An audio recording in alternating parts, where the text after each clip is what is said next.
Chapter 2. Desire. The starting point of all achievement, the first step toward riches. When Edwin C. Barnes climbed down from the freight train in Orange, New Jersey more than 50 years ago, he may have resembled a tramp, but his thoughts were those of a king. As he made his way from the railroad tracks to Thomas A. Edison's office, his mind was at work. He saw himself standing in Edison's presence. He heard himself asking Mr. Edison for an opportunity to carry out the one consuming obsession of his life, a burning desire to become the business associate of the great inventor. Barnes's desire was not a hope, it was not a wish, it was a keen, pulsating desire which transcended everything else. It was definite. A few years later, Edwin C. Barnes again stood before Edison in the same office where he first met the inventor. This time, his desire had been translated into reality. He was in business with Edison. The dominating dream of his life had become a reality. Barnes succeeded because he chose a definite goal, placed all his energy, all of his willpower, all of his effort, everything back at that goal. The man who burned bridges.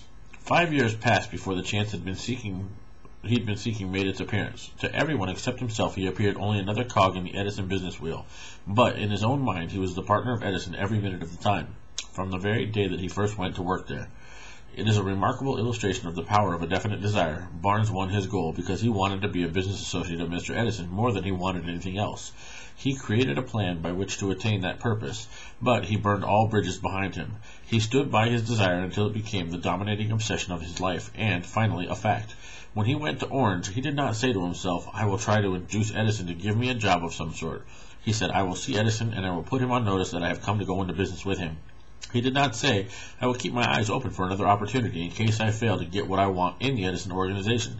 He said, "There is but one thing in this world that I am determined to have, and that is a business association with Thomas A. Edison. I will burn all bridges behind me and stake my entire future on the ability to get what I want." He left himself no possible way of retreat. He had to win or perish. That's all there is to the Barnes story of success. The spur that drives to riches. A long while ago, a great warrior faced a situation which made it necessary for him to make a decision which ensured his success on the battlefield. He was about to send his armies against a powerful foe, whose men outnumbered his own. He loaded his soldiers into boats, sailed to the enemy's country, unloaded soldiers and equipment, and then gave the order to burn the ships that had carried them. Addressing his men before the first battle, he said, "You see the boats going up in smoke? That means that we cannot leave these shores alive unless we win. We now have no choice. We win or we perish." They won. Every person who wins in an undertaking must be willing to burn his ships and cut all sources of retreat. Only by doing so can one be sure of maintaining that state of mind known as a burning desire to win, essential to success. The morning after the great Chicago fire, a group of merchants stood on State Street looking at the smoking remains of what had been their stores. They went into a conference to decide if they would try to rebuild or leave Chicago and start over in a more promising section of the country. They reached a decision, all but except one, to leave Chicago. The merchant who decided to stay and rebuild pointed a finger at the remains of his store, and he said, "Gentlemen, on that very spot I will build the world's greatest store, no matter how many times it may burn down." That was almost a century ago. The store was built. It stands there today, a towering monument to the power of that state of mind known as a burning desire. The easy thing for Marshall Field to have done would have been exactly as his fellow merchants did. When the going gets hard and the future looks dismal, they pulled up and went where the going seemed easier. Mark well this difference between Marshall Field and the other merchants, because it has been the same difference which distinguishes practically all who succeed from those who fail. Every human being who reaches the age of understanding of the purpose of money wishes for it. Wishing will not bring riches, but desiring riches with a state of mind that becomes an obsession, then planning definite ways and means to acquire riches, and backing those plans with persistence which does not recognize failure, will bring riches. 6 ways to turn desire into gold. The method by which desire for riches can be transmuted into its financial equivalent consists of 6 definite practical steps, viz. First, fixing in your mind the exact amount of money you desire. It is not sufficient merely to say, "I want plenty of money." Be definite as to the amount. There is a psychological reason for definiteness which will be described in subsequent chapters. Second, determine exactly what you need to give in return for the money you desire. There is no such reality as something for nothing. Third, establish a definite date when you intend to possess the money you desire. Fourth, create a definite plan for carrying out your desire and begin at once, whether you are ready or not, to put this plan into action. Fifth, write out a clear, concise statement of the amount of money you will need. Fifth, Write out a clear, concise statement of the amount of money you intend to acquire. Name the time limit for its acquisition. State what you intend to give in return for the money, and describe clearly the plan through which you intend to accumulate it. Sixth, read your written statement aloud twice daily, once just before retiring at night and once after arising in the morning. As you read, see and feel and believe yourself already in possession of the money. It is important that you follow the instructions described in these 6 steps. It is especially important that you observe and follow the instruction in the 6th paragraph. You may complain that it is impossible for you to see yourself in possession of money before you actually have it. Here is where a burning desire will come to your aid. If you truly desire money so keenly that your desire is an obsession, you will have no difficulty in convincing yourself that you will acquire it. The object is to want money and to become so determined to have it, you conceive yourself you will have it. And to become so determined to have it that you conceive yourself, and to be so determined to have it that you convince yourself that you will have it. Can you imagine yourself a millionaire? To the uninitiated, who has not been schooled in the working principles of the human mind, these instructions may appear impractical. It may be helpful to all who fail to recognize the soundness of the 6 steps to know that the information that they convey was received from Andrew Carnegie, who began as an ordinary laborer in the steel mills, but managed, despite his humble beginning, to make these principles yield him a fortune of considerably more than $100 million. It may be of further help to know that these 6 steps here recommended were carefully scrutinized by the late Thomas A. Edison, who placed his stamp of approval upon them as being not only the steps essential for the accumulation of money, but for the attainment of any goal. The steps call for no hard labor. They call for no sacrifice. They do not require one to become ridiculous or credulous. To apply them calls for no great amount of education. But the successful application of these 6 steps does call for sufficient imagination to enable one to see and to understand that accumulation of money cannot be left to chance, good fortune, and luck. One must realize that all who have accumulated great fortunes first did a certain amount of dreaming, hoping, wishing, desiring, and planning before they acquired money. You may as well know right here that you can never have riches in great quantities unless you can work yourself into a white heat of desire for money and actually believe you will possess it. The power of great dreams. We who are in this race for riches should be encouraged to know that this changed the world in which we live. The power of great dreams. We who are in this race for riches should be encouraged to know that this changed world in which we live is demanding new ideas, new ways of doing things, new leaders, new inventions, new methods of teaching, and new methods of marketing, new books, new literature, new features for television, new ideas for moving pictures. Back of all this demand for new and better things, there is one quality which one must possess to win, and that is a definiteness of purpose, the knowledge of what one wants, and a burning desire to possess it. We who desire to accumulate riches should remember the real leaders of the world always have been men who harnessed and put into practical use the intangible, unseen forces of unborn opportunity, and have converted those forces or impulses of thought into skyscrapers, cities, factories, airplanes, automobiles, and every form of convenience that makes life more pleasant. In planning to acquire your share of the riches, let no one influence you to scorn the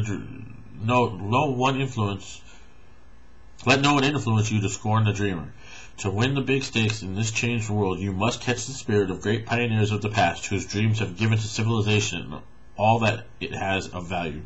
The spirit which serves as the lifeblood of our own country, your opportunity and mine, to develop and market our talents.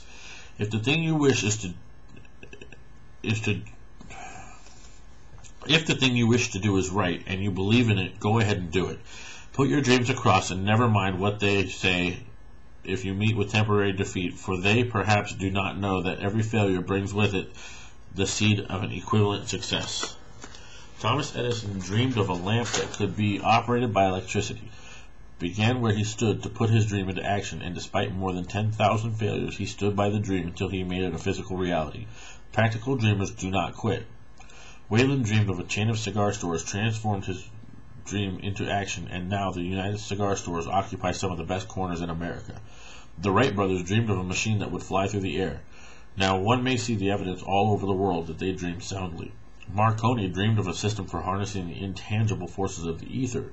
Evidence that he did not dream in vain may be found in every radio and television set in the world. It may interest you to know that Marconi's friends had him taken into custody and examined in a psychopathic hospital when he announced he had discovered a principle through which he could send messages through the air without the aid of wires or other direct physical means of communication. The dreamers of today fare better. The world is filled with an abundance of opportunity which the dreamers of the past never knew. How to get dreams off the launching pad. A burning desire to be and to do is the starting point from which the dreamer must take off. Dreamers are not born of indifference, laziness, or lack of ambition. Remember that all who succeed in life get off to a bad start and pass through many heartbreaking struggles before they arrive. The turning point in the lives of those who succeed usually comes at the moment of crisis through which they are introduced to their other selves. John Bunyan wrote The Pilgrim's Progress, which is among the finest of all English literature, after he had been confined in prison and sorely punished because of his views on the subject of religion. O. Henry discovered the genius which slept within his brain after he had met with great misfortune and was confined in a prison cell in Columbus, Ohio. Being forced through misfortune to become acquainted with his other self and to use his imagination, he discovered himself to be a great author instead of a miserable criminal and an outcast. Charles Dickens began by pasting labels on blackening pots. The tragedy of his first love penetrated the depths of his soul and converted him into one of the world's truly great authors. That tragedy produced first David Copperfield, then a succession of other works that made this a richer and better world for all who read his books.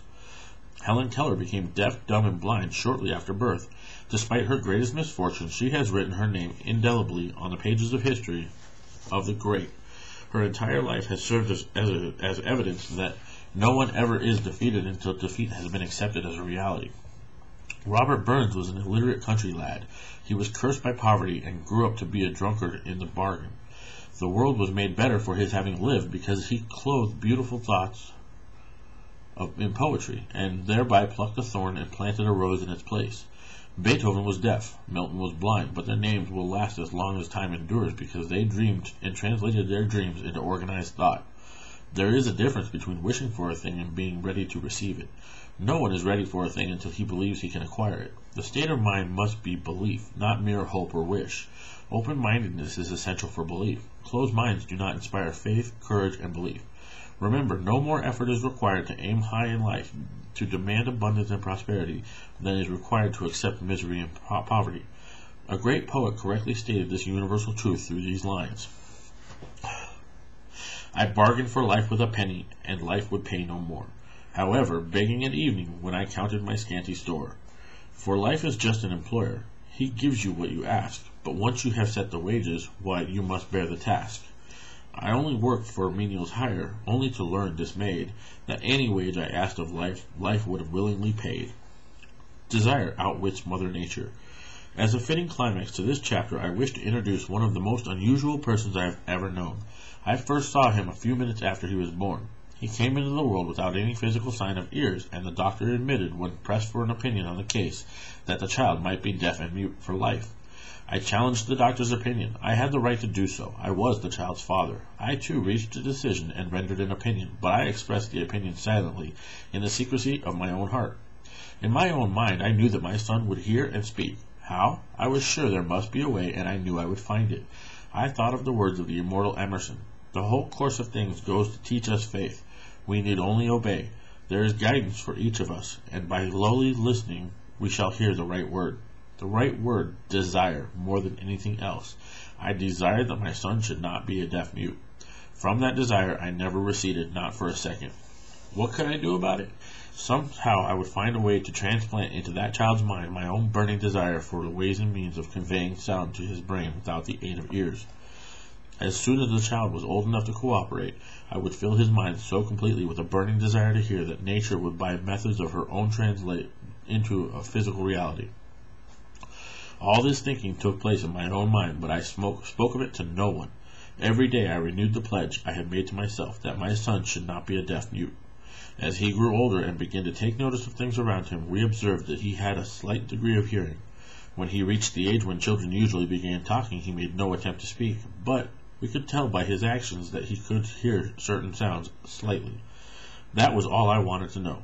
I was convinced that if he could hear even slightly, he might develop still greater hearing capacity. Then something happened which gave me hope. It came from an entirely unexpected source. An accident that changed a life. We bought a phonograph. When the child heard the music for the first time, he went into ecstasies and promptly appropriated the machine. On one occasion, he played a record over and over for almost 2 hours, standing in front of the phonograph with his teeth clamped on the edge of the case. The significance of this self-formed habit of his did not become clear to us until years afterwards, for we had never heard of the principle of bone conduction of sound at the time. Shortly after he appropriated the phonograph, I discovered that he could hear me quite clearly when I spoke with my lips touching his mastoid bone at the base of his skull. Having determined that he could hear the sound of my voice plainly, I began immediately to transfer to his mind the desire to hear and speak. I soon discovered that the child enjoyed bedtime stories, so I went to work creating stories designed to develop in him self-reliance, imagination, and a keen desire to hear and to be normal. There was one story in particular which I emphasized by giving it some new and dramatic coloring each time it was told. It was designed to plant in his mind the thought that his affliction was not a liability but an asset of great value. Despite the fact that all the philosophy I had examined clearly indicated that every adversity begins with the seed of an equivalent advantage, I must confess that I had not the slightest idea of how this affliction could ever become an asset. He won a new world with 6 clients. He won a new world with 6 cents. As I analyze the experience in retrospect, I can see now that my son's faith in me had much to do with the astounding results. He did not question anything I told him. I sold him the idea that he had a distinct advantage over his older brother, and that his advantage would reflect itself in many ways. For example, the teachers in school would observe that he had no ears, and because of this, they would show him special attention and treat him with extraordinary kindness. They always did. I sold him the idea, too, that when he became old enough to sell newspapers, his older brother had already become a newspaper merchant. He would have a big advantage over his brother for the reason that people would pay him extra money for his wares because they could see that he was a bright, industrious boy, despite the fact that he had no ears. When he was about 7, he showed the first evidence that our method of servicing his mind was bearing fruit.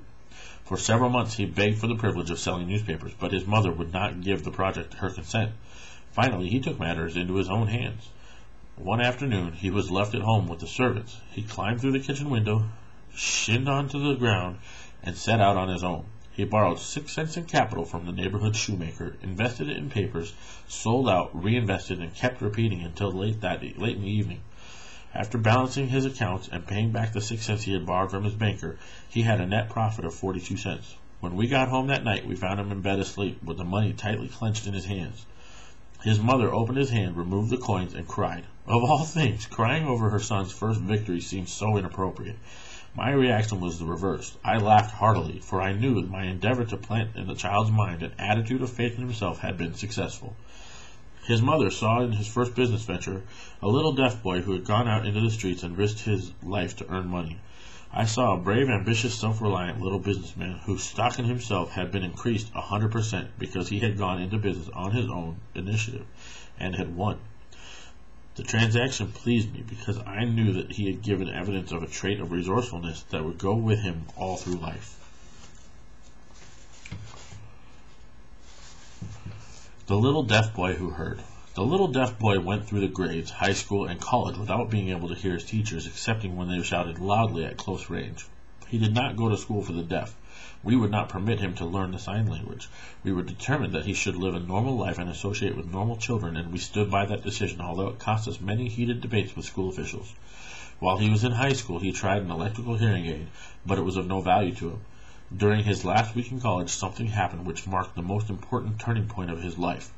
Through what seemed to be a mere chance, he came into possession of another electrical hearing device, which was sent to him on trial. He was slow about testing it due to his disappointment with a similar device. Finally, he picked the instrument up, and more or less carelessly placed it on his head, hooked up the battery, and lo, as if by a stroke of magic, his lifelong desire for normal hearing became a reality. For the first time in his life, he heard practically as well as any person with normal hearing. Overjoyed because of the changed world which had been brought to him through his hearing device, he rushed to the telephone, called his mother, and hearing her voice perfectly, the next day he plainly heard the voices of his professors in class for the first time in his life. For the first time in his life, he could converse freely with other people, without the necessity of having to speak loudly. Truly, he had come into possession of a changed world. Desire had commenced to pay dividends, but the victory was not yet complete. The boy still had to find a definite and practical way to convert his handicap into an equivalent asset. Thought that works miracles. Hardly realizing the significance of what had already been accomplished, but intoxicated with the joy of his newly discovered world of sound, he wrote a letter to the manufacturer of the hearing aid, enthusiastically describing his experience. Something in his letter caused the company to invite him to New York. When he arrived, he was escorted through the factory, and while talking with the chief engineer, telling him about his changed world, a hunch, an idea, or an inspiration, call it what you wish, flashed into his mind. It was this impulse of thought which converted his affliction into an asset, destined to pay dividends in both money and happiness to thousands for all time to come. The sum and substance of that impulse of thought was this. It occurred to him that he might be of